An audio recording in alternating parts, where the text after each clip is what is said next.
네, 여러분 안녕하십니까. 유형목 탄생 100년 기념 회고전 시대 장르 실천 이름으로 어제 개막식을 갖고 행사가 진행 중인데요. 지금부터는 이 행사의 일환인 학술대회를 진행하겠습니다. 이번 행사는 유형목 감독 탄생 100년 기념 사업추진위원회, 한국영상제료원 영화예전당이 주최하고 사단법인 한국영화인협회, 한국영화감독협회, 한국영화학회가 주관하고 영화진흥위원회랑 후원하는 행사입니다. 오늘 학술대회의 전체 제목은 보시는 대로 유형목 100년 한국영화 프론티어라고 하는 제목으로 진행이 되겠습니다. 그러면 우선 학술대회를 맞이해서 이번 전체 회고전을 기획하고 집행하고 계시는 유형목 감독 탄생 100년 기념 사업추진위원회 정재형 위원장님을 모시고 대회 말씀을 듣도록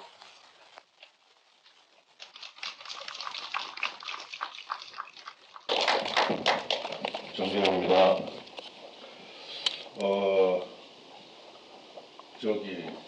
제가 이게 세미나 계획을 제가 하는 게 맞는지 잘 모르겠네요. 그냥 학술 토론인데 어저께 개막식 때 제가 이제 좀 추진위원장이라고 해가지고 했고, 오늘은 이제 행사잖아요. 하나의 행사인데 사실은 이제 영화학회 지금 해서 많이 도움을 주셨고, 또 우리 부산에 계신 문광규 교수님 굉장히 많이 도움을 주셔서 오늘의 이 세미나 학술대회가 이루어진 걸로 알고 있습니다.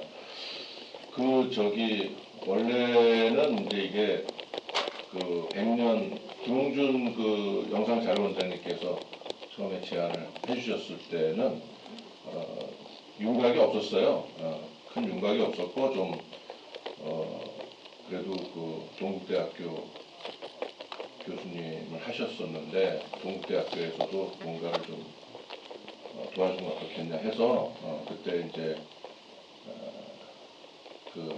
얘기가 뭘 도와드려야 되나 생각을 하면서 아무래도 학술적인 부분을 좀 넣는 게 좋겠다. 원래대로 한다 그러면은 이렇게 크게 안 하고 이제 영상 자료에서 자체적으로 하나의 이제 작은 부분을 이렇게 할 수는 있겠습니다만은 그래도 100년 기념을 좀 성대하게 했으면 좋겠다 하는 그런 취지에서 또 제자들이라든가 또는 이런 제자들이 많이 추진을 했지만은 그래도 유형목 감독님을 생각하는 많은 분들이 있기 때문에 그분들 입장에서는 또 크게 성대하게 하면 좋겠다 하는 의미에서 학술대회를 좀 그래도 좀 이렇게 규모가 있게 했습니다. 그래서 유형목 감독님의 다층적인 면이 있는데, 유형목 감독님은 제가 재작년인가 제가 유형목 감독님 자서전을 썼어요. 근데 제목이 천의 얼굴이라고 썼거든요. 저는 아무리 제가 유형목 감독님을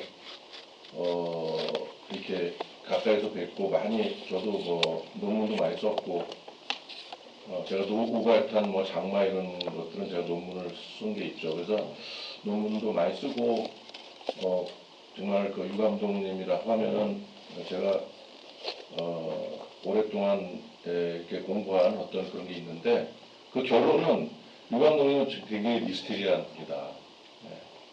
그냥 감독이라고 편하게 감독하지만 굉장히 미스테리합니다. 그 얘기가 뭐냐면 너무 많은 일을 하신 거예요.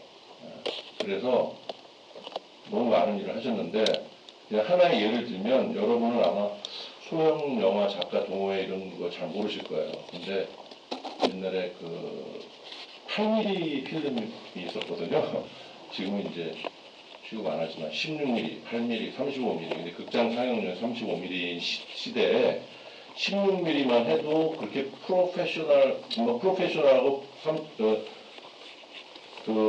아마추어하고 경계에 좀 있었죠. 16mm는 독립영화인들이 주로 많이 16mm라고 했고, 근데 8mm는 정말 아마추어거든요. 그런데 그 8mm 소형 영화 동호회를 계속 애정을 갖고 하셨어요. 그래서 정말 아마추어, 영환이라고 할 수 없는 아마추어 분들인데, 사계에 어떤 다 뭐 의사분도 있고 뭐 변호사 무슨 교수도 있고 뭐 직업은 다양하죠. 그런데 영화적으로 보면 완전히 아마추어지만 그 당시에 그 70년대 그 당시에 그 현장에서 가장 잘 나가던 어떤 감독님이 애정을 갖고 물을 주고 했던 그 운동은 저는 운동이라고 부르고 싶은데, 지금의 이 디지털 시대에 이 영상 모든 사람이 카메라를 들고 다니면서 찍고 동영상을 찍고 하는 이 시대를 예언하신 거예요. 사실은 흐름을 읽으신 거예요. 이 영상 흐름이 어떻게 될 것인가. 이 스티브 잡스 같은 말하자면 스티브 잡스는 그 후지만 이미 그래서 항상 실험적인 의식을 강조하신 분이거든요. 근데 우리가 리얼리즘이라는 그릇으로 담기에는 리얼리즘은 너무 협소한 거예요. 우리가 오발탄 이런 거만 생각해가지고 그러는데, 오발탄 장르 이런 작품만 가지고 뭐 리얼리즘이 저는 사실 개인적으로 반대거든요. 리얼리즘 아니에요. 사실은 주제 의식은 되게 리얼리즘이지만은 그 양반의 본인도 얘기하거든요. 최고의 스타일리스트였다. 그 당시에 60년대 본인이. 그래서 뭐 카메라 워킹이 뭐 그다음에 영상 구도니 뭐 이런 게 뭐 말할 수가 없는 거죠. 뭐 이게 그 나중에 후학들이 공부를 하다 보면, 저 특히 뭐 스타일 분석을 많이 했는데 너무너무 현란할 정도로 뭐 독일 표현주의 영향을 실제로 받았고요. 프리츠랑이나 이런 거. 오발탄 같은 경우는 뭐 리얼리즘 영화로만 주제의식만 갖고 얘기하는데, 사실은 형식이 이 스타일이 이게 장난이 아니에요.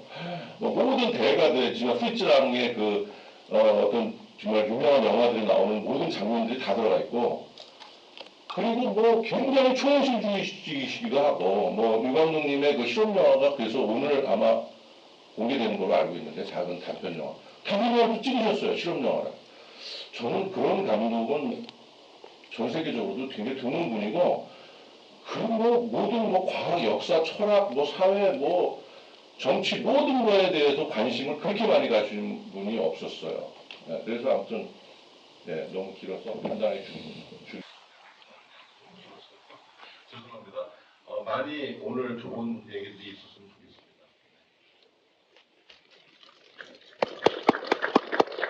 네, 김재영 교수님 감사합니다. 여러 유현목 감독님께서 여러 가지 역할들을 하셨다고 말씀하셨는데, 1988년부터 1990년까지 3년 동안 한국영화학회 제2배 회장을 역임하시기도 하셨습니다.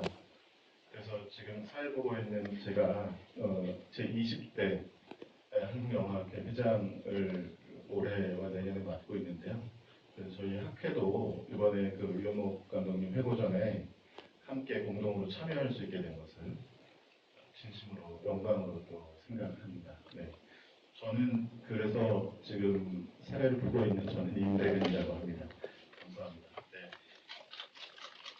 그러면 그 본격적으로 술대 프로그램을 진행하겠습니다. 오늘 3개의 세션이 마련이 되어 있는데요. 각 세션별로 2분씩 발표자, 그리고 마지막 세션은 저희가 좀 편하게 토크로 진행을 할까 싶습니다. 그래서 첫 번째 세션은 1960년대 한국영화 전성기와 유현목이라는 주제로 강성률 교수님과 김신우 교수님께서 발표를 해주실 예정입니다. 우선 강성률 교수님을 좀 소개해드리면 광운대 문화산업학부 교수로 재직 중이시고 영화평론가로 활동하고 계십니다. 전국제영화제 비평가위원회 위원을 역임을 하셨고요.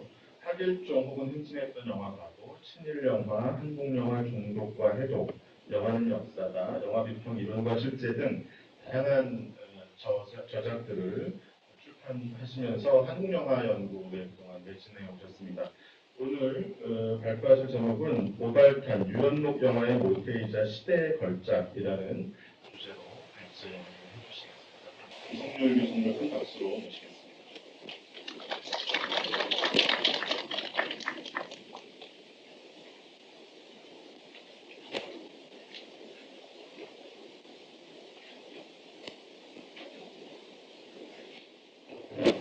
원래 처음 이 이야기를 듣고 연락을 받았을 때 제자 중에 한 명은 해야 된다고 하자고 저는 제가 할게요. 네, 그렇게 해서 어떻게 하게 돼요. 개인적으로 저는 이광동 영화를 좋아하는 편이고 남자는 좀 같다고 생각하는 사람이라서 그래서 오발탄을 가지고 이야기를 좀 해야겠다 이런 생각을 들었고 지금 우리 시대에 오발탄이 다시 또 무슨 의미가 있는가 하는 것과 더불어서 윤호 감독님이 가지고 계신 영화 세계에 모태여와 같고 이후 영화는 오발탄에 대부분 비치고 있다 이런 생각이 오발탄을 보면 볼수록 들어서 이런 생각을 한번 정리해야겠다는 생각을 하고 있었는데 마침 기회가 주어서 그렇게 됐습니다. 자료실 보시면 쭉 있는데요. 이걸 다 제가 읽을 수는 없고 그냥 편하게 제가 그냥 편하게 말씀드리겠습니다. 정재현 교수님 얘기하셨지만 사실 오발탄에 대해서 이야기를 한다는 것은 굉장히 어렵습니다. 왜 어려운가 하면 연구가 가장 많이 되어 있습니다. 그리고 한국 영화 감독 중에서도 연구가 가장 많이 되어 있는 감독을 뽑을 때 유현목 감독님이 당연히 이제 빠질 수 없는 위치에 있고 그분의 대표작이 오발탄이기 때문에 오발탄에 대해서 영화를 보고 이야기할 때 여기에 뭐 새로운 해석을 하는 게 가능한가 하는 생각이 당연히 이제 듭니다. 그래서 오발탄을 보면 볼수록 참 잘 만든 영화다라는 생각은 하지만 이 영화를 새롭게 해석해내는 것 그게 가능할까 하는 생각을 계속 했었고요. 그래서 이제까지 쭉 쌓아왔던 연구나 저서들을 지금 여기서 다시 또 이야기하는 것도 별 의미는 없고 그래서 제 식으로 이제 오발탄을 받아들이는 그런 과정일 것 같습니다. 10페이지를 보면 오발탄이 그동안 한국 영화사에서 얼마나 대단한 작품인가 하는 것들을 요약해 놨는데요. 이건 이제 변인식 선생님이 글을 쓰시면서 한 것들인데 84년부터 99년까지 모든 설문조사에서 한국 영화 뽑을 때 1위는 무조건 오발탄이었습니다. 그 정도로 오발탄이 대단한 영화였고요. 그러다가 이제 2000년에 지나면서 약간씩 변화가 있는데 2013년에 영화대학원에서 한국 영화 백선이라는 책자를 내는데요. 그때 이제 오발탄이 단독 1위가 아니라 한여 바보들의 행진과 더불어서 공동 1위를 했어요. 그걸 가지고 이제 기록을 거의 수십 년간 조사해서 독보적 1위를 차지했던 오발탄의 독주에 제동이 걸렸다. 평가가 조금씩 달라지고 있고 같이 넓어지고 있다. 뭐 이런 식으로 작년에 이제 보면 다시 또 한국 영화 배편을 범위를 넓혀서 했는데 그때 보면은 이제 순위가 좀 바뀌어요. 1가 한여였고 2위 살인의 추억, 3위 기생충, 4위 오발탄.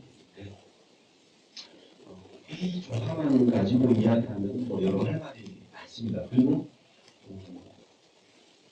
11페이지를 보면 그 감독 평가에서도 한국 영화 배편에 드는 편수를 보면 박찬욱 임원택이었는데 이만희 5편, 이창동 5편, 김혜영 4편, 배창훈 4편, 홍주영 4편 이렇게 순위가 잉크되고 윤호 감독님은 한 편, 오발탄 한 편만 들어갔어요. 굉장히 이제 시대가 많이 바뀌었는데 왜 그런가 이런 것들은 정밀한 분석이 필요하고 거기에서 할 말이 있지만 여기서는 별 자리가 아닌 것 같고요. 확실한 거는 신상호, 김수용, 유현목 감독님의 영화에 대한 평가는 조금씩 달라지고 있다는 이야기는 할 수 있을 것 같습니다. 네, 이런 상황에서 오발탄이라는 영화와 유현목 감독 영화 세계가 점점 옅어지는가 이런 생각이 들고 제가 볼 때는 결코 그렇지 않다 이런 이야기를 하려고 이렇게 왔는데요. 유현목 감독을 두고 해방 이후 영화 생활을 이영애 선생 같은 분은 해방 후 한국 영화의 가장 대표적인 영화 작가다.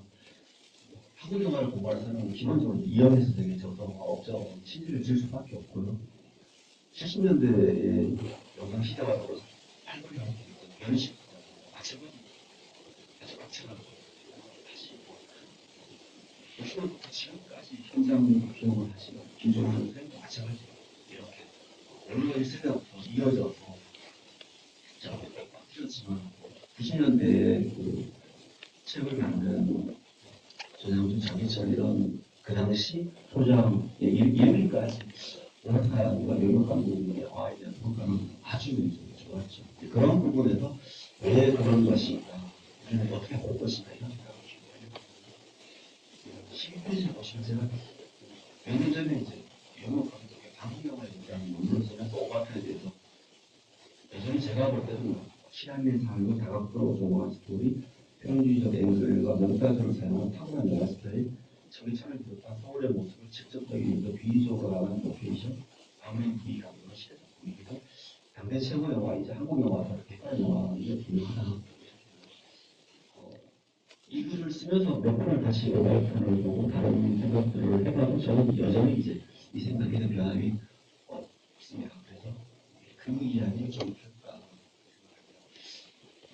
그래서 오발탄을 가지고 또 다시 이제 기존에 연구하신 여러 선생님들을 그때 입장을 쭉 보다가 보니까 많은 분들이 이제 김정은 많은 분들이 연구 감독의 영화에 대해서 잘 요약해 놓으셨는데 김정은 선생님이 요약하시기에 가장 핵심적이면서 짧게 잘 하실 것 같아서 제가 이 부분을 한번 다시 보여드리고 싶은데요. 13페이지 보면은 연구 영화의 핵심은 분단과 신앙과 운명이다. 분단이 역사의 질목이 산물로서 민족의 비극을 뜻하는 것이라면 신앙은 그의 기독교적 환경과 직결되는 가족사적 배경을 갖고 있다. 운명은 주어진 삶에서 벗어날 수 없는 전제론적 인식과 인간의 숙명을 말한다. 이걸 요약하면은 인간의 신앙과 이전의 갈등을 주로 주제로 하는 것, 기독교적 구원의 신앙에 초점을 맞춘 것, 그리고 인간에 대한 운명론적 접근 세 가지다 이렇게 했는데 아무리 제가 읽어도 이 부분에서 벗어날 수 없다는 걸 몇 번이나 다시 깨달았고 저 역시 이제 연극감독으로 영화 세계는 이 키워드로 읽어야 된다. 그런데 이렇게 읽었을 때 유감독이 만든 작품이 꽤 많기 때문에 여기서 이제 벗어나는 영화들이 당장 생기거든요. 6시 반 섹션에 충공이나 실험 영화들은 여기 빠져 있죠. 목적이 뚜렷한 목적 영화들이 있습니다. 개도 영화들이 생각보다 안 찍으셨어요. 거기에 플러스 문화 영화들까지 여기 이제 빠지게 되고 코미디 영화도 꽤 찍으셨어요. 이런 영화도 빠지게 되는데 궁금한 게 결국은 뭐 이런 것들 다 포함할 수가 없고 결국은 한 작가를 분석할 때 그 부분의 최고작들을 카테고리를 묶어서 그 각각의 특징을 분석하는 게 역할이라면 저 역시 이제 이런 식으로 접근할 수밖에 없고 저 역시 유명 감독 영화 중에 제가 볼 때 뛰어나다고 생각하는 영화들을 카테고리해서 어떻게 왜 뛰어난가 그리고 그게 오발탄과 어떻게 연관되는가를 이야기할 수밖에 없지 않는가 그런 생각이 듭니다. 그래서 제가 봤을 때 이제 윤모 감독 영화 세계를 장르식 또 주제식으로 했을 때 저는 네 가지로 봤습니다. 첫째 분단 영화로 봤고요. 둘째가 이제 문예 영화로 봤고 세 번째가 실존주의를 담고 있는 걸로 봤고 네 번째가 종교 영화로 봤습니다. 그리고 윤모 감독 영화들의 걸작들은 다 이 카테고리에서 생기는 영화들이고 그리고 오발탄은 이 모든 것들을 다 포함하고 있는 모태 같은 작품이다. 이제 이런 이야기를 길지 않은 시간에서 하려고 하는데요. 14페이지 보시면 이제 분단 영화의 걸작 오발탄이라고 이야기했는데요. 저는 제가 이제 분단 영화라는 이야기를 하려고 이제 이렇게 말을 한 것이고 오발탄이 이제 분단 영화이고 걸작이라는 거에 대해서는 많은 분이 동의하실 것 같은데 이 부분은 정말 연구가 많이 돼 있어서 이제 제가 주목할 것은 왜 오발탄이 하필이면 분단을 다룬 숱한 영화 중에 이 영화가 가장 걸작이 될 수 있었는가를 생각해 봤을 때 제가 볼 때는 두 가지 같아요. 첫째는 6.25 전쟁을 직접적으로 영화에 그리지 않았다는 거. 두 번째, 전쟁 이후 남한에 정착한 실향민의 삶에 초점을 맞추었다는 거. 이 두 부분이 오발탄을 분단 영화의 최고 걸작으로 만든 요소가 아닌가 그런 생각이 들어요. 그래서 감독님이 만든 영화 중에 6.25 전쟁으로 이제 들어가면은 감독님 그 존재 자체가 이제 실향민이었고 기독교인이었기 때문에 반공 영화 의식이 알게 모르게 드러나고 어떤 영화들은 굉장히 강하게 드러나고 개인의 자유와 예술성을 취하고자 하는 인물들이 그 체제에 들어가면 체제에 억압적인 부딪히고 갈등할 수밖에 없고 결국 개인이 체제에 상처를 받고 결국 죽거나 탈출하거나 이런 식의 사유를 가지고 계신 분이고 그분 스스로가 예술가면서 기독교인이었기 때문에 그렇게 되면 이제 그 상처를 강조하려면 북한 체제의 폭력성을 강조해야 하고 그러다 보니까 북한 체제의 문제점을 계속적으로 이야기하다 보니까 방공성을 띌 수밖에 없는 요소가 강한데 오발탄은 거기서 벗어나 버렸다는 거죠. 그런 부분에서 그리고 오발탄이 또 얼마나 이제 대단한 영화인가 보면은 50년대 중후반 영화의 흐름을 보면은 한국 전쟁이 끝난 지 얼마 안 된 상황에서 우리가 흔히 생각할 때 한국 전쟁이 가지고 온 그 상처, 아픈 고통에 카메라를 들이댈 것 같은데 그렇지 않아요. 자유무역 같은 것도 보면 미국화된 어떤 유행, 풍경, 뭐 출바람 이런 것들 나오고 그 이후 넘어가면 뭐 그 로마 휴일을 그 영향받은 게 뻔히 보이 서울 휴일 같은 경우도 근대화에 대한 욕망, 개인에 대한 욕망, 개인주의, 근대화, 서구화에 대한 욕망, 결국 미국화에 대한 욕망이 노골적으로 드러나면서 그 시대를 갈망하게 되는데 이 말을 거꾸로 하면 한국전쟁 이후로 나타난 그 숱한 아픔은 영화에 그려지지 않죠. 그래서 그 네오리얼리즘에 영향받은 그 당시 평론가들이 이 부분에 대해서 굉장히 강하게 비판을 하거든요. 그 비판을 할 때 이 분들이 이제 주목한 영화가 오발타이었죠. 그래서 이 영화가 이제 네오리얼리즘 정신을 물려받은 영화고 이게 우리의 현실을 보여주는 영화고 그러면서 이게 리얼리즘 경향이고 이 앞에 나무의 아리라 뭐 인자함 나루페 이 영화 그러면서 리얼리즘의 계통을 잡는 이런 흐름의 영화가 돼서 아까 정재영 교수님 말씀하신 그 리얼리즘 영화라고 오해 같은 걸 받았다라는 이제 그런 이야기거든요. 이 얘기를 다르게 하면 그만큼 그 당시 분단으로 인해서 고통받았던 사람들의 아픔을 생생하게 잘 그렸다는 이야기가 되거든요. 그 중에 이제 이 부분을 보면 이분들이 이제 오발탄을 보면 영화 속에 그려진 가족들이 해방촌에서 살아가는 실향민인데요.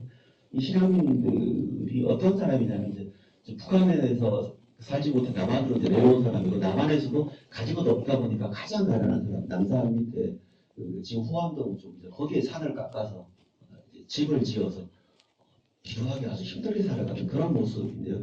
이들의 모습이 결국 어떤 모습이냐면 철저하게 이제 남한 사회에서 착취의 대상으로 살아가는 그런 모습이거든요. 그래서 15페이지 그 인용을 보시면 이데올로기 전쟁에 의해 한순간에 고향을 상실한 이들은 대부분 남한 사회에서 착취의 대상으로 전락했다. 남의 재산을 물려주기 위해 동원된 저로 미군에게 성적으로 착취당한 명숙은 이러한 그들의 위치를 잘 보여준다. 국군으로 전쟁에 자원한 영화 역시 예외가 아니다. 착취의 대상으로 전락한 이들에게 주어진 운명은 시종일관 무기력할 수밖에 없으며 이로부터 벗어날 수 있는 유일한 방법은 약탈자로 둔갑하는 것 외에는 다른 대안이 없다. 그래서 이렇게 이제 그들이 북한 내에서는 나름대로 괜찮은 집안이었지만 그 모든 것들이 일부 남한에 내려와서 남한 사회에서 착취의 대상으로 살아가는 그 모습들을 그리다 보니까 인간이 어떤 한 가족을 얼마나 불행으로 몰았고 그 고통이 그들을 희망 없는 그 질곡 속으로 몰아넣는가 이런 부분을 계속적으로 보여주고 이 고통에서 어떻게 벗어날 것인가를 서로가 영화가 통해서 보여주잖아요. 한쪽은 어떻게든 도덕적이라는 규칙 안에서 살아가려고 한쪽은 그것들을 다 넘어서 살아가는지 남한 사회에서 다 그걸 다 깨서 살아가는 우리가 왜 지켜야 되냐 이런 것들도 보여주는데 이런 부분에서 이제 그 가장 이제 제가 볼 때 시각적으로 그 오발타는 그 정재 선생님이 얘기하셨지만 스타일적으로 굉장히 뛰어난 영화거든요. 정말 보고 있으면 저 당시에 저런 식으로 카메라 앵글을 잡으시고 저렇게 편집을 했는가 사운드 몽타주까지 저렇게 연결시켜버린가 할 정도로 놀라운 그 시각적 그래서 제가 이게 뭐 타고난 시각주의자라고 이야기했는데 뭐 감독님은 50년대 영화에서도 그때 그 당시 그 언론 기사들 보면은 시각적으로 꽤 뛰어난 감독이다 이런 얘기 계속 해요. 그래서 데뷔할 때부터 아주 주목을 받았다고 보는데 프로그램 이제 회사에 있을 때 전화가 오죠. 그래서 중부경찰서에 가는데 그 예측을 했던 여동생이 이제 잡혀있어서 데리고 나오거든요. 그 중부경찰서를 나오면 한번 먼저 나오면은 둘이 말 다 안 하고 가만히 있다가 이제 같이 거리를 걸어가요. 이 장면이 되게 슬픈 장면인데 중간에 보면 이제 이렇게 둘이 걸어갈 때 주제음악이 아주 아무렇게 깔리는데 두 사람이 헤어질 때까지 단 한마디도 하지 않습니다. 그리고 앞에 이제 철호의 어두운 모습과 뒤에 명숙의 모습인데 이 사이에 이제 쇠줄이 쳐져 있어요. 둘 사이에 이제 심적으로 건너서 쇠줄이 딱 치여 있다는 걸 보여주고 이렇게 중국 경찰서에 쭉 걸어가고 이렇게 그 모습을 보여주는데 야 해설 한마디 없이 두 사람이 심리가 서로 자기가 장남으로서 얼마나 놀랐으면 여동생이 양동생한테 돈을 벌어준다. 자기는 제쳐가 그런 사람이 벌어는 그래도 잘못을 했으면 도덕주의자니까 구술을 해야 되는데 한마디 못하는 그 마음. 여동생 오빠가 뭐라고 욕이라도 해야 되는데 하지 않고 있으니까 거기에 대한 자기에 대한 속상함과 오빠에 대한 속상함이 겹치는 그 그들이 쭉 보여가지고 작년에 이제 문무님하고 남산에 갔다가 이제 내려오면서 중부경찰서 앞으로 이렇게 쭉 지나가면 그 사람이 저 계단 나와서 아직도 그러는데 그러면서 되게 오늘따라 기억나죠? 그랬었거든요.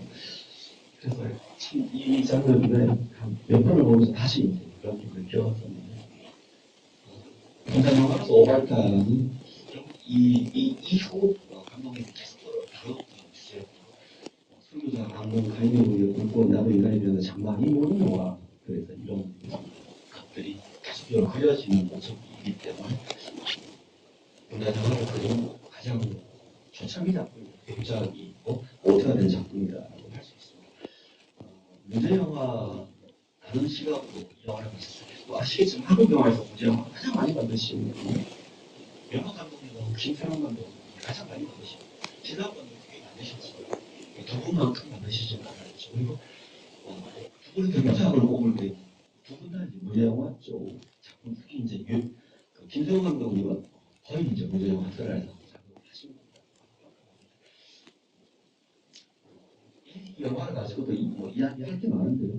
그 당시 활동을 많이 하셨던 최일수 평론가 어떻게 이야기하셨냐면 그때는 이제 영화가 어차피 소설의 원작 백인인가 소설 신용 등은 뭐셈인가 뭐 이런 비슷한 자괴감이 있었는데 오발탄을 먼저 이겨냈다 그럴 정도로 오발탄 원작 하고 다른 원작 읽어보신 건 아시겠지만 원작이 너무 짧아서 이제 단편 영화 장편 영화를 만들 수 없는 영화다 보니까 굉장히 많은 부분 각색이 들어갔어야 되고 그래서 영호와 얽힌 이야기 그 최무룡 씨가 맡은 그 캐릭터와 얽힌 이야기는 대부분 이제 각색이 되었죠. 그래서 영호와 얽힌 그 경식이라는 캐릭터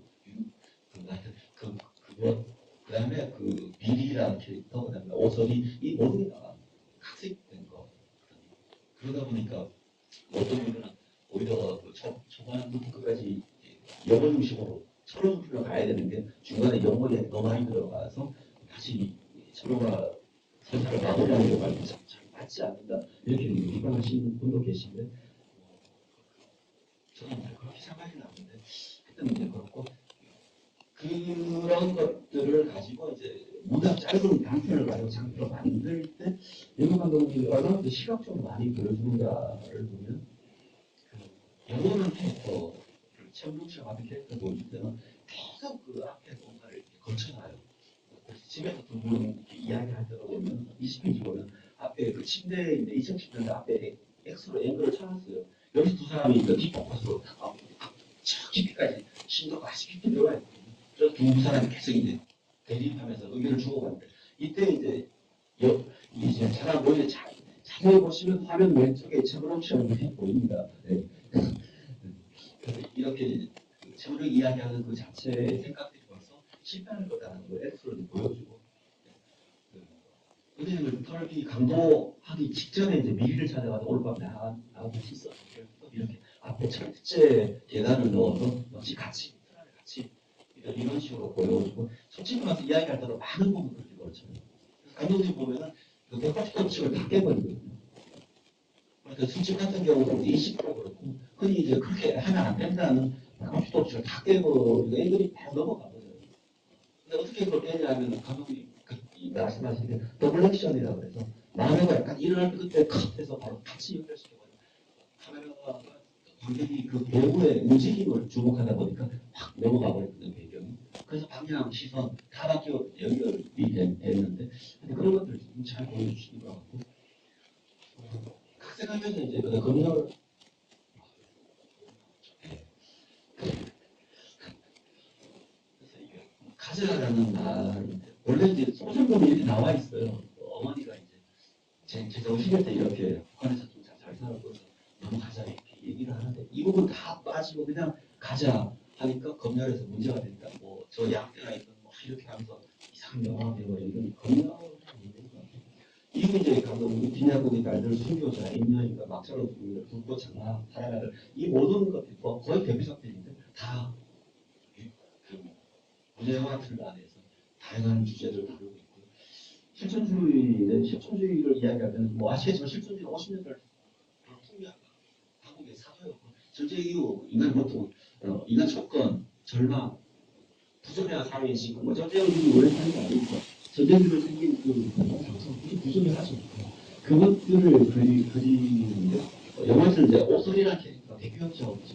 옥소리가 만든 캐릭터인데 그 사람이 이제 낮에는 대학 다니고 저녁에는 이제 바에 가서 일하는데 그러니까 낮에는 옥상에서 천국이라고 자기가 명명한 그곳을 살고 밤에는 지하 어두운 데 가서 살아가는 그 모습을 영화 속에 그리고 있어서 처음 만났을 때 검은색 원피스를 입고 두 번째 만났을 때 흰 원피스를 입고 말 그대로 천사가 지하를 보여주는 곳이 결국 그 여자가 졌죠. 그 여자를 좋아했던 시인 지망생이 결국은 좋아해서 죽는 그 당시 영세적인 신문 분위기를 이 영화들이 그대로 보여준다는 거예요. 그래서 오바타 이제 그런 모습들을 굉장히 많이 보여주고 있고요. 그런 것들 이후로 하면 잉여인간, 막차로 선생님들, 순교자 같은 이런 영화들 그대로 그려지는데 잉여인간이 이제 분명히 걸작인 것 같아요. 필름 남아있지 않아서 볼 수 없는 작품인데 저는 감독 영화에서 이 영화가 있었으면 훨씬 더 감독 영화를 조금 더 깊이 그래서 감독이 그 자선한 같은 거 보면 도스토옙스키 개인 배우이 있었고 도스토옙스키 신체가 결국 이제 그런 뉘앙스 분위기가 강하게 들어있지 않을까 그런 종교 영화인데 뭐 종교 영화 한국 영화를 보면 가장 이제 잘 보기 어려운 종교 영화인데 감독님은 종교시고 하고 또 본인 스스로가 독실한 기독교인이시고 어머니가 그래서 오발탄에서 그런 영화도 있지만 그 이후 영화도 이제 그려지죠. 그래서 오발탄에서 뭐 갑자기 이제 사운드 목단을 통해서 해방선 올라갈 때 차도가 결합돼서 이런 모습들 은혜 감동할 때 이제 지나가는 그 노상 종교가 선교단들이 나오죠. 그래서 결국 천장에 있는 하늘들과 인간의 비참한 현실을 강하게 대조시켜버려요. 그런 모습들이 연결됩니다. 그리고 선교자 사랑하고 기독교라는 문제를 보여주는데 두 영화는 기독교 영화라기보다 인간의 어떤 저는 이런 것들인데 실존주의식이 강한 것 같아요. 신은 존재하지 않을 가능성이 높은데 그렇다면 신이 존재하는 이 불행한 상황을 어떻게 설명할 것인가 이걸 이제 선교자 같은 영화가 다루고 있죠. 그리고 이제 장화로 가면 기독교가 이런 무속이라는 분단이 만든 그 아픔 상처를 우리가 고려하는 어떤 종교의 무속을 통해서 치유하는 그런 걸로 연결이 되어 있습니다. 이 부분이 나왔는데요. 그래서 제가 제안드리고 싶은 거는 플로우에서 질문을 하나 이건 동안 답변을 말씀해 주시면 시간만 제가 뒤에 마음하고 비교하시는 부분이 제가 제가 좀 죄송한 말씀인데요. 어떻게 이걸 좀 뒤에 발전을 되게 짧으신 말씀하시죠. 그래서 그분들 얘기하시는 게 아닌가. 그래서 한 2분 네네 말씀하시죠. 제가 이제 그 오발탄이 얼마나 뛰어난 영화인가를 사람들이 설명할 때 어떻게 하면 될까 그런 생각이 들어서 그 시대 주요였던 가족 이국 영화의 대표작인 이제 마부라는 영화가 있는데 마부하고 오발탄이 그때 이제 그 베를린 영화제 선별할 때 같이 있었는데 결국 마부가 됐는데 그 당시 언론에서도 이제 무지막한 대접을 받은 현실이라고 그랬고 소위 말하면 그 당시 둘다 가족 영화라는 틀로 봤을 때 가족 구성원, 갈등 해결 방식, 거기에 이데올로기로 보면은 오발탄은 결국 정부 여전히 민주당이 정권 잡았더라도 여전히 힘든 상황을 그대로 고통스럽게 그려주고 있고 가족 해체보라면서 고통스럽게 해준다는 마음은 어떻게든 새로운 정권이 와서 이 정권 안에 뭔가 할 수 있다는 희망을 주면서 풀어나가는데 그 당시도 그런 어떤 그 구성원과 결말이 굉장히 현실을 무시한 것들이라는 게 그런 부분으로 봤을 때 오발단이 그 당시 고통, 상처, 아픔을 얼마나 비장한 틀 속에서 잘 담으려고 했던가 하는 것들을 보여주죠. 물론 마부가 전 좋아요. 되게 좋은데 그런 상황에서 비교했을 때 얼마나 뛰어난 영화인가를 알 수 있을 것 같고 마지막으로 제가 이제 대학원을 다닐 때 감독님 수업을 들었는데 이때 이제 듣고 그 다음 학기에 이제 더 이상 수업을 안 하셔서 아주 운 좋게 그런데 저는 16mm를 가지고 이제 오발탄 기념권이라서 순교자 장마 사람의 아들 등을 틀어주는데 들고 이제 물으면 이제 대답하시고 또 중요한 걸 설명해 주시고 하셨는데 그때 이제 도라지 담배를 꾸준히 피우시면서 16mm 필름이 쫙 돌아갈 때 그 사운드와 친구 담배 연기에 그 흐름 해부지 약간 비추는 그 미묘한 아우라 가끔 그 다음에 술집으로 내려와서 이런저런 이렇게 얘기하고 기분 좋으시면 막 노래 부르시고 그런 것들 그러면 이때 제가 뭐 그때 이제 영화 잘 몰라서 못 연습하는데 왜 이런 영화를 틀어줍니까 이 얘기를 했어야 됐는데 못 물어봤는데 지금 생각해보면 그때 틀어준 영화들이 감독님의 최고 걸작이었고 아마 감독님 스스로도 그렇게 생각했지 않나 싶은데 저 역시 지금 뒤돌아 보면 이렇게 이 작품들이 감독님의 최고 걸작이고 그 중에서 가장 뛰어난 영화는 역시 오발탄은 한국 영화사의 걸작이면서 그 시대를 담고 있는 최고의 걸작임에 분명하지 않는 생각이 듭니다. 네, 감사합니다, 교수님. 저희가 오늘 별도의 지정 토론자가 정해져 있지 않기 때문에 플로어에 혹시 질문 있으신 분들 한 분 정도만 질문 받고 다음 부서로 넘어가겠습니다. 혹시 질문 있으실까요? 네, 없으시군요. 그러면 강성윤 교수님께 다시 한번 박수 보내드리겠습니다. 네. 두 번째 발표해 주실 김신무 교수님을 앞으로 모시겠습니다. 김신무 교수님은 잘 아시는 대로 영화평론가로 활동하고 계시고요. 한국영화학회장을 역임하셨고 부산국제영화제 전문위원, 청룡영화상 심사위원, 대한민국 영화대상 심사위원 등을 역임하셨고 동아일보 신춘문예 영화평론 부분 심사위원도 지내셨습니다. 국제영화비평가연맹 한국본부 회장을 맡고 계시고요. 저서로는 영화예술의 공호, 한국영화감독 이장호, 홍상수의 인간극, 스타 페르소나, 영국의 영화감독 등을 집필을 주셨습니다. 오늘 발표해 주실 제목은 한국영화사에서 유현목의 위상이 되었습니다. 부탁드립니다. 양력을 제가 보니 아니고 그 양력이 제가 그러면 회장이 아니면 뭐 다 들어오는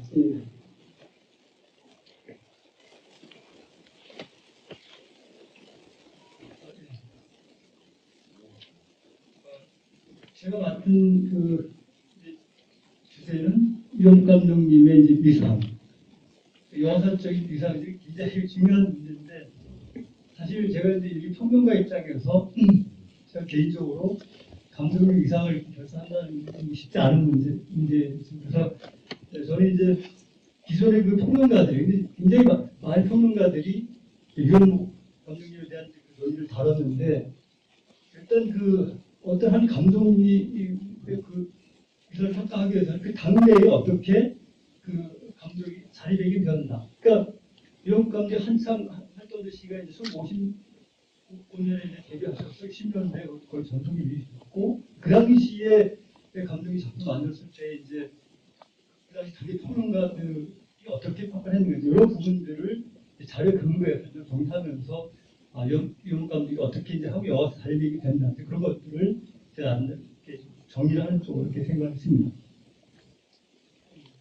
근데 제가 이제 유영 감독님 이걸 맡으면서 유영 감독에 대한 그 논문들이 굉장히 많이 나왔는데 제가 감독님에 대한 단행본 연구를 찾은 게 거의 없어요. 이전에 그 나온 책은 절판이 됐고 가장 최근에 저서는 이제 한 권이 있는데 그 손얼굴 위험부이라는 이런 제목의 가장 따끈따끈한 책이다. 그래서 저도 이 책을 이제 최근에서 이 책의 존재를 알고 그 옆에 이제 실프에서 좀 보면서 공부도 했는데 하여튼 사실 이 책의 뭐 감독님의 그 탄생 배경부터 뭐 영화적 활동 그리고 이제 그 이후에 평가까지 설명돼 있어서 어찌 보면은 이 책에서 요약하는 것만으로도 이제 감독님께서 알 수 있는 이제 그런 게 될 것 같은데 어쨌든 저는 이제 이 책을 또 많이 참고를 하고 또 이제 기존에 그러니까 최근 평론가들이 아닌 그 당시 60년대 이영일 선생이라든가 김종원 평론가님 뭐 변희식 선생님들 이런 분들이 그 당시 어떻게 평가했냐 그런 점들을 좀 이제 정리하면서 이런 감독님의 한국 영화에서 어떻게 잘할 것인가를 좀 살펴보도록 하겠습니다. 제가 이제 좀 분위기를 제가 감독님을 연구하면서 내가 못 본 영화가 있더라고요. 많죠.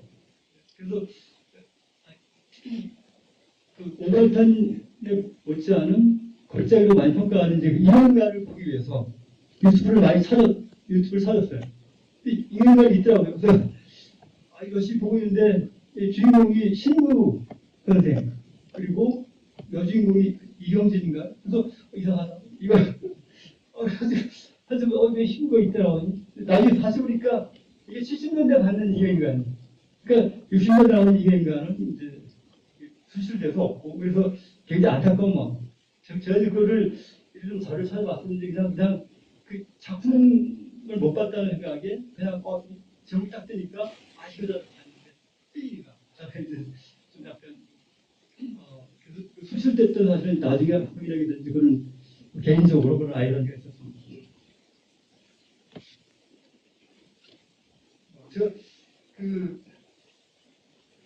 제 발제음이 첫 문장이 이제 저는 유영 감독님을 일단은 뭐 제가 가장 지적인 감독 중 하나라는 이제 표현을 시작합니다. 그러니까 그 지적이라고 하는 거는 뭐 다들 머리에 썼다 이런 의미라기보다는 사실 이게 이제 이 본인의 한편으로 이제 선포하고 있지만 유영 감독은 영화 메커니즘에 대해서 굉장히 잘 알고 있는 그러면서도 또 한편으로는 어떤 문학성에 대한 유영 감독님이 대통령대학교 분과 나오셨잖아요. 그래서 이 문학적인 어떤 그런 이해도와 또 영화 메커니즘에 대한 이해가 굉장히 특별하게 이제 높았다고 하는 거죠. 그러니까 영화로 파악할 수 있는 능력과 거기에 이제 문학성 이런 것들을 잘 접목시키는 그런 어떤 기본적인 영화에 대한 이해와 문학에 대한 이해를 잘 겸비한 이런 바탕하에서 이후에 오발탄을 비롯해서 이제 뭐 김혁규의 딸들 이런 작품들이 나온 것이 아닌가 그런 식으로 해서 제가 첫 문장을 그 이런 감독님은 가시적인 감독 중에 하나라는 그런 서두를 시작했고요. 그리고 이제 오발탄의 부분에 대해서는 이제 감독님 교수가 굉장히 많이 설명했기 때문에 사실 이모 감독님의 대표적인 오발탄이기 때문에 오발탄만 하더라도 굉장히 많이 연구가 되어 있고 그리고 이제 오늘 뭐 충분히 말씀을 드렸는데 저는 이제 이 오발탄의 뭐 가치를 설득하기보다는 저희 그 제가 발제물의 그 거기 보면 미국의 김동호 선생 제가 이제 김동호 선생님도 많이 이용했는데 이제 거기 그런 말씀을 하세요. 그러니까 오발탄 나오는 지 반세기 넘도록 이 영화의 신비를 찾아들지 않으시면 어떻게 되는가? 왜 여전히 오발탄을 이야기하는가? 이런 질문을 던지는 거죠. 이 오발탄은 1961년에 나왔거든요. 제가 이제 태어나던 해에 이제 나왔는데 어쨌든 그리고 어디서 나온 영화가 여전히 평론가들이나 교수들 또는 영화학교들이 반드시 거쳐야 할 그 이유를 김동호 선생님이 묻고 있는 거예요. 왜 여전히 이 오발탄을 넘어서야 할 거대한 상으로 붙고 있는 거예요. 그러면서 이제 그 답변을 거기 이제 이제 답을 내주는 거죠. 그래서 그 이런 작품 읽어보면은 일찍이 신상철, 김기영의 아기야, 지옥화 이런 영화들을 에서도 추구하다가 포기한 리얼리즘 문제를 이런 감이 다루다라고 하는 거예요. 그러니까 이제 저는 이 인형을 보면서 그러니까 이 리얼리즘의 문제는 이제 이영훈 감독님이 개인의 전문이 아니었고 다른 감독들 그 당시에 굉장히 이제 뛰어난 감독들도 리얼리즘을 추구했다는 거예요. 근데 결국에는 실패했다는 거예요. 말이라든가 이런 작품 속에서 당대 현실 문제를 다루고 했지만 어쩐 이유 이제 성공을 하지 못했고 그것을 이제 성공한 유일한 사람이 이영욱 감독이 오발타에서 성공했다라고 하는 그런 평가로 시작하는 부분이 저는 굉장히 이제 인상을 받고 이게 이영욱 감독님의 어떤 그 리얼리즘에 대한 축에 대한 이해를 하는 하나의 술적 단순한 그런 생각을 하게 되는 거예요. 그런데 거기서 뭐왜 그런가라고 하는 이야기인데 쭉 나와 있는 거. 그리고 이제 그 밑에 보면은 그런데 제가 또 하나 주목했던 부분들은 사실 왠지 그래서 어쨌든 이런 감독님을 얘기할 때는 리얼리즘이라고 하는 한도가 굉장히 큰 거. 그러니까 한국 영화에 리얼리즘 전통이라는 큰 흐름이 있다고 했을 경우에 그 흐름 속에 한 정점, 한 중간점이 되는 거죠. 그러니까 영화에는 많은 그 스타일들이 있는 거죠. 리얼리즘도 있고 편주의도 있고 여러 가지 이제 있을 수가 있는데 큰 줄기 속에 그 리얼리즘이라는 물결 속에 어쨌든 이영욱 감독은 한 자리를 차지하고 있는 거예요. 그 자체는 이미 영화사적으로 단기 평가를 부정할 수 없는 부분으로 다시 있다고 하는 거죠. 아니 이후에 그때 연구까지 하더라도 있는데 그 리얼리즘의 한 맥락 속에 이영 감독이 중심 차지하고 있다는 걸 기존을 하시는데 제가 이제 또 그 기존 평론가들의 이런 것들을 보면서 또는 이제 이 평가를 보는 느꼈던 굉장히 좀 특이한 부분을 이렇게 두 개를 보면은 여기 김효선이 쓰신 글 전쟁 잃어버린 청춘 그 뒤에 인물인간 순위고자 등에서 볼 수 있듯이 영상파 감독의 유형 모습 그러니까 늘 그 당시 통계를 보면 영상파라고 하는 것이 따라서 하니까 유형 감독 영상파다. 그러니까 그만큼 영상을 스타일적으로 잘 그러니까 이 얘기는 아까 제가 말씀드렸죠 서두에 일단은 유형 감독 영화에 대한 백과진에 대해서 빠삭하다고 하는 그걸 전제를 꺼내는 거예요. 그러니까 이영 감독님 앞에는 영상파 감독이라고 하는 것이 전제되고 그런 이 감독은 상황 속의 인간을 관념적으로 추구하면서도 기대주의가 끝까지 빠지지 않고 그러니까 그 당시 이제 이 영화의 이야기 전대 급했다라고 한다면은 이영 감독님은 이제 어떤 그 스타일 상으로 어떤 영상적으로 그래서 영상파라는 그런 식으로 어떤 그 주제를 전달하고 있다고 하는 얘기죠.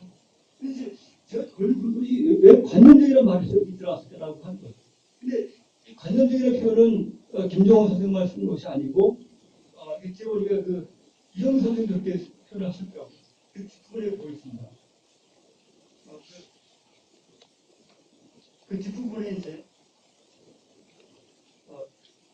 이영 선생님의 책을 인용하는데 이영목은 비록 관념적이긴 하지만 리얼리즘 작가로서 그 세계는 실작가 오늘탄 이 귀한 영화들 가운데 가장 크게 문제를 던진 작품이었다. 이제 문학 작품을 각색한 김덕배 따라진 이경유한 소유자 등에서 그의 작가적 의식은 가열음이 생겼을 때 이런 표현을 쓰거든요. 그래서 사실 어떻게 보면은 이게 관념적이라는 표현과 리얼리즘이라고 하는 건 굉장히 상충되는 그런 표현이거든요. 그럼에도 불구하고 이제 그 당대 평론가들이 끝까지 이제 이영호 감독의 작품을 신뢰하면서 영상파 스타일을 얘기하면서 또 리얼리즘의 핵심 인물을 얘기하면서 관념적인 이런 표현을 또 쓴다고 하는 것이 저는 아까 모순적인 측면의 어떤 충돌 그래서 아마 이런 이제 관념적이라고 하는 측면들이 나중에 이제 그게 단순히 어떤 그 있는 그대의 현실을 그냥 그런 것보다는 뭔가 좀 관념이라고 사실 깊은 인상을 생기잖아요. 그러니까 그런 어떤 좀 심한 어떤 그런 세계 사실 이런 부분들이 일반 거기와 같은 좀 쉽게 와닿지 않는 그런 부분이 아니었을 거예요. 그리고 이제 그런 것들이 나중에 어떤 이영 감독님을 얘기할 때 때로서 실존주의 측면으로 연관되는 것이 아닌가 그런 생각도 하게 되는 거죠. 그래서 이제 이 부분에서는 이제 그 이영 선생님이 이제 필요한 부분이 굉장히 중요한데 사실 알다시피 이영 선생님은 물론 그 전에 영화 산책이 없었던 건 아니지만 어쨌든 이 본격적인 한국 영화 전사를 처음 쓰었고 그 책에 그 책에서 이제 영화 작품을 하고 있어요. 그러니까 그 위에 보면은 이용 선생님,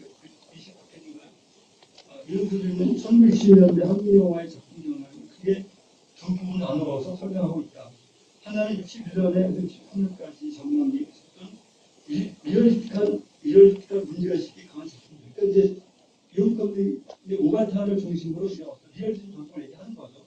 아까 김종 선생님이 말씀하셨듯이 리얼리즘이라고 하는 그 것들을 본격적으로 논의하는 사람이 연목이요. 그러니까 이거는 신상훈의 그 감독, 다른 감독들이 넘어서지 못한 어떤 리얼리즘의 벽을 이제 연목 감독이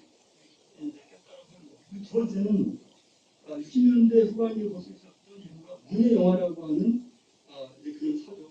그러니까 문화 원작들을 영화하는 그런 경향이 사실 문예 영화라고 하는 표현 지금은 잘 쓰지 않아요. 지금 왜냐면은 워낙 이제 문학 작품을 영화로 하는 경우가 굉장히 많아졌기 때문에 그리고 이제 그 당시 문예 영화라고 하는 게 나왔다고 하는 거는 이제 그 당시 제가 이제 볼 때 문예 영화라는 이제 연구 많이 돼 있어요. 그 찾아보는데 사실 영화는 이제 상업성과 이런 오락성이 두드러지는 어떤 그런 측면. 그래서 영화를 예술로 보려고 하는 경향은 지금도 그런 경향이 있지만 이 10년대는 더 심했겠어요. 그래서 이제 어떤 그 당시 뭐 웨어 커터 이런 것들 때문에 이제 좋은 문학작 사실 문학에 대해 뭔가 좀 물어보는 그런 경향. 그래서 우선 문학 작품들 영화했을 경우에 그런 것을 이제 혹시 문예 영화라고 하는 거죠. 그러니까 문예라고 하는 건 문학 예술 이런 맥락에서 이제 그런 사조들이 60년대 형성이 됐는데 그 중심에 유영욱 감독이 있었다라고 하는 거예요. 그래서 사실 유영욱 감독이 영화를 보면은 어떤 문학 작품들을 영화하게 되니까 그 유영욱 감독님 대처때 다 그래요. 제가 이제 미처 영화를 보지 못한 이인강도 그 당시 이제 그 작가의 이제 작품이고 또 뭐 장과도 윤길 그러니까 또 김작구에 따르고 다 알다시피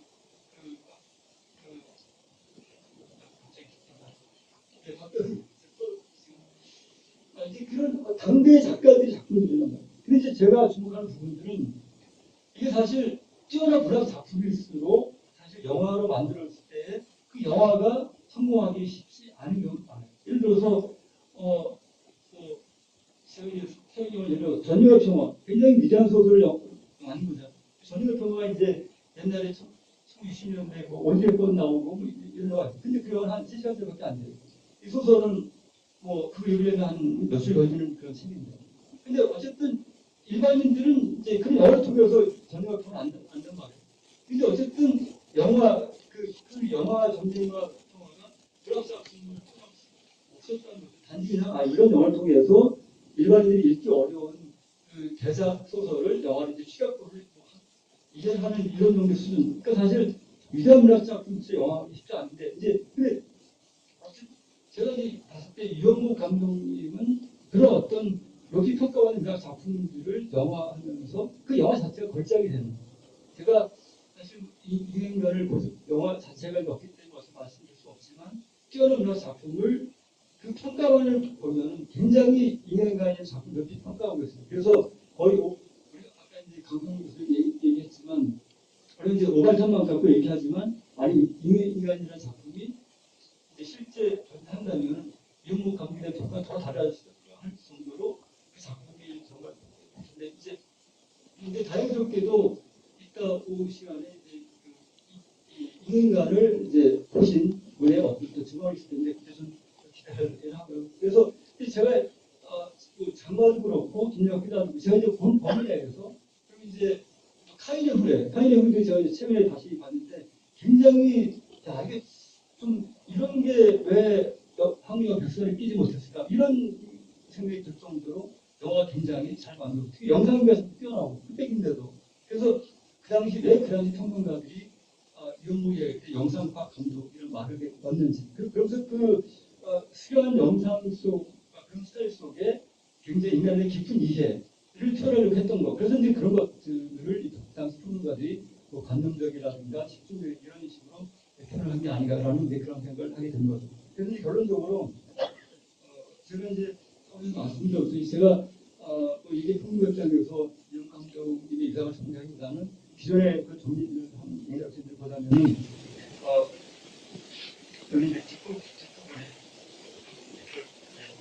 많은 전문가들의 이제 발언을 적었을 때 이영 감독이 제안한 수학적 부터되는 리얼리즘과 실존에 있다라고 정리할 수 있겠다는 거죠. 그리고 이제 또 영화 중에 김수환은 이영목의 리얼리즘은 나오는 게 있고 안에 인적적 리얼리즘이 있고 있고 그리고 이제 그 이후에 또 이제 그러니까 이런 감독님 중심으로 그 앞에 나온 이규환이라는 이제 걸출 감독들이 있었고 그리고 이런 감독님 이후에 뭐 정지영, 하길종, 또 박광수 이렇게 또 이어지는 계보가 또 있다고 하는 거죠. 그런 맥락 속에서 리얼리즘의 어떤 중심을 또 하게 됐다고 하는 거죠.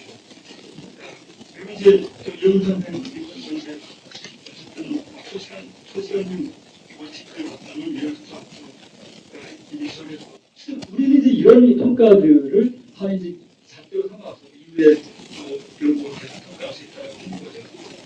그리고 이제 음악하고 김정도 그런 리얼리즘 얘기를 하고 있고 여기 이제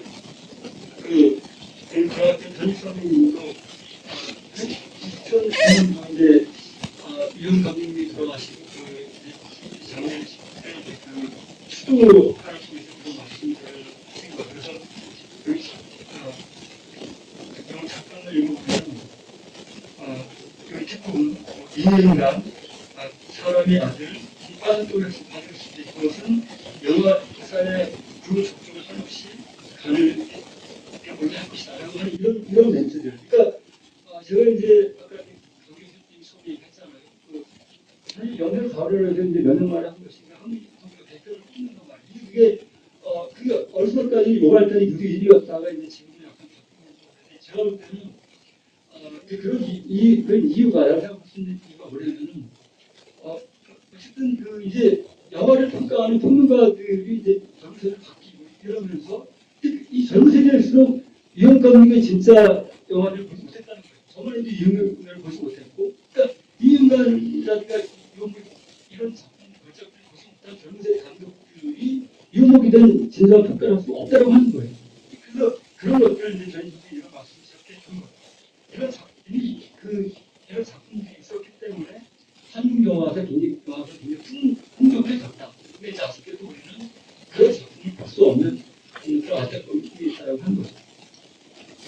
그리고 이제 진짜 결론적으로 이 결론은 정재훈 교수님의 결론을 제 결론으로 읽고서 마치고 이 책의 거의 결론으로 있는 책인데 여기 페이지가 빠진 거는 190페이지니까 에필로그 부분에서 제가 이제 발전 부분이에요. 유영목은 신의 얼굴을 지닌 하나였다. 영어를 하였으나 영화 밖에서 곁들였고 마침내 세상을 얻었다. 스스로 그것보다는 저항을 아니보다는 고난을 선택했던 마감력 유영목. 그래서 우리는 유영목은 영화다라고 말할 수 있는 것이다.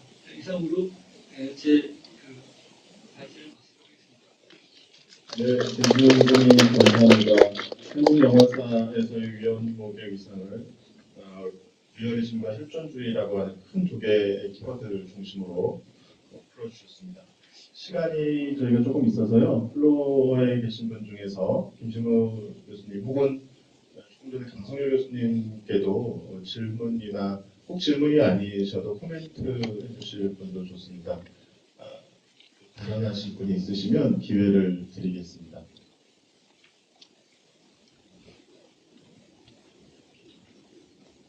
이렇게 굉장히 과묵하셔서 네, 말씀해 주십시오. 네, 마이크가 혹시 뒤에 준비가 돼 있을까요? 네, 마이크가 없네요. 죄송합니다. 조금 큰 소리로 말씀해 주시면 감사하겠습니다.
아까 강성민 선생님도 말씀하셨지만 대부분의 작품들 비평들이 우리가 말하는 몇몇 작품들에 다 이렇게 거의 쏠려있거든요. 그렇지만 그 외에 우리가 보지 못한 작품들과 또 후기로 가서 달라지는 작품들, 또 많이 상대적으로 언급되지 않는 초창기 작품들을 보면 그 산업 시스템 안에서 다양한 장르영화를 만들면서 굉장히 어떤 하나의 경제적인 언어로 말해지지 않는 그 다양한 어떤 스타일들과 어떤 양상들이 나타나는 거죠.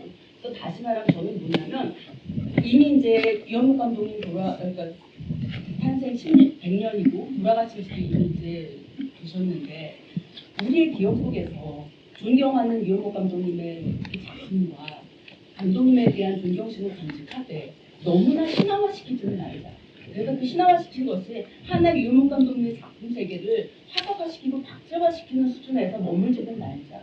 오히려 저는 너무 많은 연구들이 다 돼 있어서 더 이상 할 말이 없어요라고 얘기하는 것은 사실은 기성적으로 굉장히 나태한 태도라고 생각을 하고 우리가 더 많이 당대의 어떤 한국 영화 속에서 세계 영화 속에서 이현무 감독님 시네필로서 어떻게 다른 영화들과 상호 테스트성을 가지고 있었는지 또 산업적으로 성공하기 위해서 흥행성을 갖추기 위해서 또 어떤 노력들을 했는지 이런 부분도 굉장히 적극적으로 찾아보고 할 때 이현무 감독님의 그 다양한 영화 세계 속에서 우리가 주목하는 것도 더욱더 가치 있고 좀 보는 평가를 받게 되지 않을까라는 생각이 네, 선생님 감사합니다. 다음번에 혹시 이런 자리가 있으면 맹순 선생님 꼭 일제예자로 모시도록 하겠습니다. 질문은 아니신 것 같고 이렇게 생각을 나눠주셔서 감사합니다. 그러면 오늘 그 첫 번째 세션 두 분 발표해 주신 교수님께 다시 한번 큰 박수 보내드리고 싶고요. 저희가 시간이 이제 조금 지체되고는 있습니다만 지금부터 10분간 휴식하시고 두 번째 세션을 2시 45분에 다시 진행하도록 하겠습니다. 감사합니다.